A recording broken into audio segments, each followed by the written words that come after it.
Southern California city called on fellow members to create an anti-abortion safe haven. This comes as the state is considering writing abortion laws into the Constitution. NTD's Dahle reports. In Temecula, a city about halfway between Los Angeles and San Diego, Councilwoman Jessica Alexander proposed an anti-abortion resolution during a Tuesday council meeting. Let Temecula be known as a safe haven, not as an abortion sanctuary. Let the world know that Temecula stands for life, from womb to tomb. She opposed Assembly Bill 1666 and Bill 2223 that were signed into law by Governor Gavin Newsom this year. The latter was nicknamed the Infanticide Bill. With its signature, coroners no longer must investigate unborn deaths. Let Temecula be the city that everyone wants to emulate, because we choose every human being's safety to be our #1 priority. Alexander's proposal will be on the agenda for next month's City Council meeting. In nearby San Clemente, City Councilman Steve Knobloch proposed a similar measure last month, but the City Council voted 3-1 to remove it. California residents will vote on Proposition 1 in the coming midterm elections. If passed, it will amend abortion into the state's constitution. Daniel Hall, NTD News, California. You know election season is in the air when politicians start taking pot shots at one another.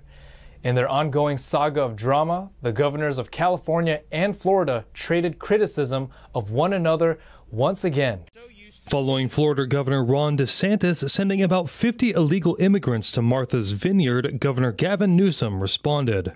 What Ron DeSantis is doing is a disgrace. It's almost monstrous, and I say that not lightly. I say that quite thoughtfully. He's got kids. I have kids. You saw those young girls with backpacks, no older than his children, my children, being used as political pawns, and now he's using it to fundraise, to raise money. Newsom released a statement this week requesting that the Department of Justice investigate DeSantis for human trafficking crimes.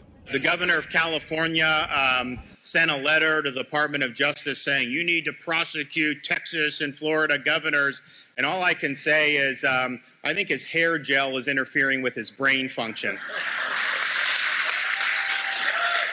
The Biden administration later mobilized the National Guard to remove the illegal immigrants from the resort island, but DeSantis said more would be on the way. I also was a little bit perplexed when I heard that the president is scrambling to get his cabinet together to try to address the fact that you have governors who are helping to relocate illegal aliens to sanctuary cities.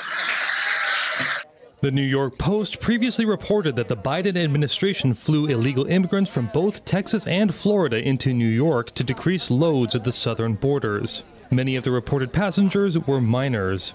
Newsom additionally targeted Texas for its power situation. Let's think about the state of Texas. The first 5 months of this year, talk about spewing. 22.9 million tons of coal they spewed in the first 5 months of this year, compared to California, 18,000 tons. 22.9 million tons. And they're talking to us about keeping our lights on? His comments come after California weathered a major heat wave during which residents had to conserve electricity to keep from causing blackouts across the grid. Speaking of the governor making comments, there will be a lot more from him in an upcoming debate. He agreed to face off in a debate against his Republican gubernatorial opponent. During a press conference on Wednesday, Governor Gavin Newsom agreed to debate with Republican Senator Brian Dahle. Dahle serves one of the largest California Senate districts by land, covering much of the northeast of the state. Newsom said, "Happy to do it, and we'll do it just as we did the last time I ran for office, so I look forward to it." This comes as Newsom declined to debate during the recall last year. Over the weekend, Dahle challenged Newsom in a tweet to a debate. Would you debate Newsom? Anytime, any place. He wrote that the debate could avoid topics like flex alerts, gas prices, and other controversial topics that the state has gone through in the last several years. But Dahle says he has one condition. He wants it televised, or at least have cameras. As of Friday, details for the gubernatorial debate, such as the time, location, moderator, and outlets, are still being worked on. In Los Angeles, a student has passed away due to an overdose on campus. Officials believe the pills had fentanyl in them.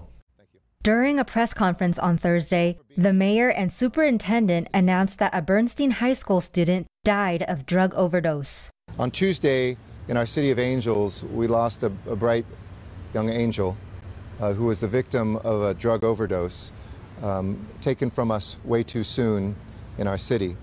There's no more tragic news that a parent, that a school community, that friends can hear than a teenager who has been taken from our city, her potential lost, her story here at an end. Two students thought they were purchasing Percocet from a 15-year-old male. It happened on the school campus.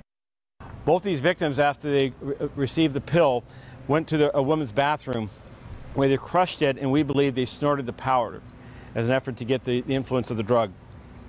Victim 2 later woke and found victim 1 unresponsive. She walked outside where she found her father, who was looking for her. Moore said the time frame between the sale transaction to when the father found victim 2 happened between 12:30 p.m. and 8 p.m. The police and fire department were dispatched to the scene. Victim 1 was declared dead. Victim 2 was transported to the hospital and is expected to recover. They believe the pills were laced with fentanyl. This is irreparable harm to our community. Every time a child dies, particularly as a result of a heinous, murderous act, the fabric of our community is destroyed. One child, one soul at a time. So it's not acceptable. 2 teen suspects have been arrested, a 15-year-old and 16-year-old. They went to an independent charter school adjacent to Bernstein High. Suspect 1 is being charged with manslaughter. Suspect 2 is being charged with the sale of narcotics at a nearby park. The investigation is ongoing. Authorities across Southern California have arrested 141 people during a week-long sting operation. Many of those arrested were for suspicions of possessing child sexual abuse material, probation violations, and sexual abuse of a minor. According to the LA Times, a week-long operation headed by the Los Angeles Regional Internet Crimes Against Children Task Force, or the ICAC, resulted in the arrest of 141 people suspected of online child sexual abuse. The ICAC is made up of over dozens of law enforcement agencies across the state of California. In a news conference on Wednesday, LAPD Captain Jeff Bratcher said that many predators will take advantage of online anonymity and target victims by infiltrating gaming, esports, and social media sites.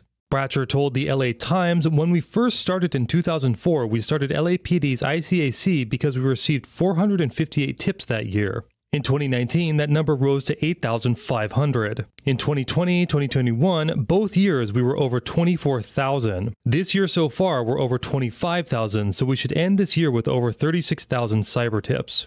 He also stressed the importance of parents monitoring their children's online activity.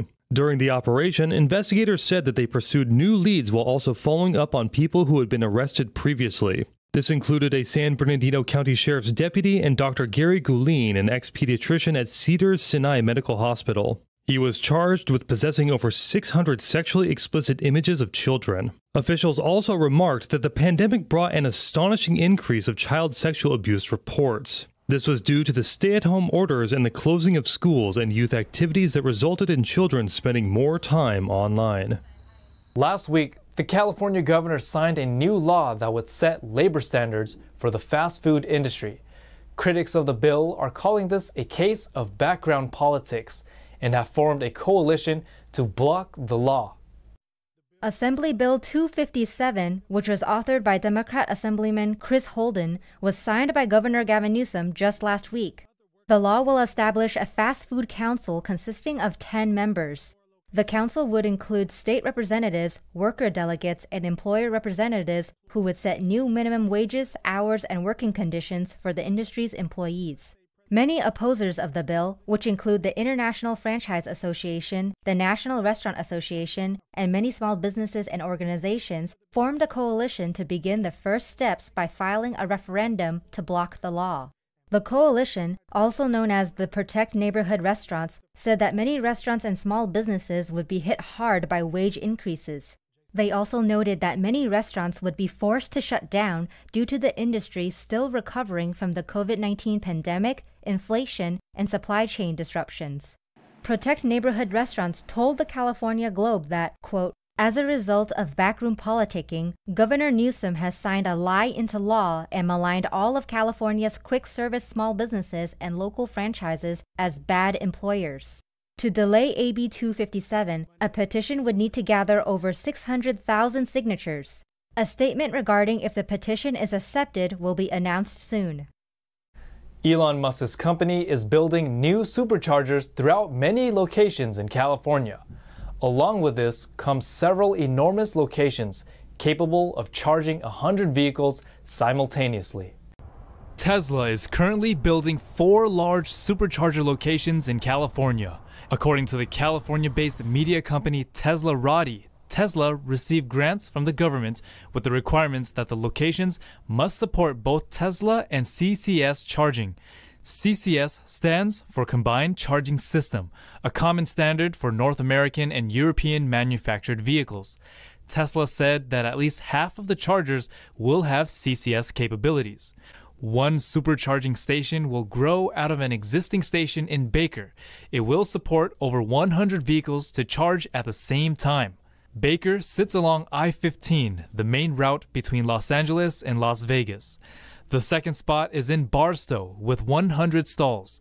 It's not far from Baker at the intersection of I-15 and I-40. The other 2 are along I-5.